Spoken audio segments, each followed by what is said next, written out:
काँग्रेस, राष्ट्रवादी, शिवसेना सोडून आमची कोणाची भेट नाही आणि होऊ शकत नाही. उदय सामंतांनी मान्य केलं की तुमची भेट झाली. हे भेटले ना आता, हे इथंच भेटले लॉबीमध्ये. नाही बरेच लोक भेटले, एक खाली करार आहे. बरेच लोक भेटले असं म्हणतात. नाही. झाली नाही का?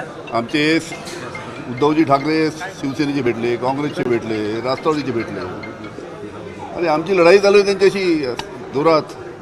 आणि महाराष्ट्रामध्ये चमत्कार घडणार पाहून घ्या. भेटीगाठीची शक्यता नाही नाही नाही नाही. तुम्ही असं म्हणाले तुम्ही सगळ्यांना भेटेल, फडणवीसांना मला कदापि भेटणार नाही. काय फडणवीसांची भेट झाली. देशमुख आणि देवेंद्र फडणवीसांची भेट कसं काय एकदम नाही, मला त्यांचा भेटायचा प्रश्नच येत नाही. म्हणजे योगायोग होता की एकाच सर. अरे आता हॉटेल एवढं मोठं आहे तर 300 रुपये हॉटेलमध्ये आता कोणी येऊन थांबू शकते. रात्री एका आजी मंत्री, गृहमंत्री आणि माजी मंत्र्यांची भेट झालेली, काय चर्चा? नाही, कोणाची भेट नाही. फक्त उद्धवजी ठाकरे यांचे कार्यकर्ते, त्यांचे नेते भेटले, शिवसेनेचे जे आपले काँग्रेसचे नेते भेटलेत आणि राष्ट्रवादीचे नेते भेटलेत.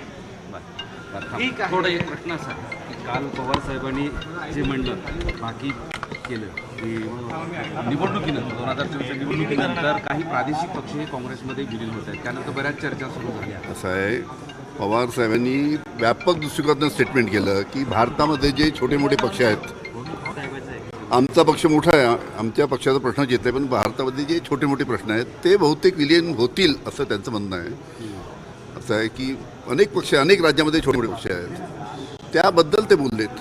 राष्ट्रवादीबद्दल बोलले नाहीत किंवा शिवसेनेबद्दल बोलायचा प्रश्न येत नाही.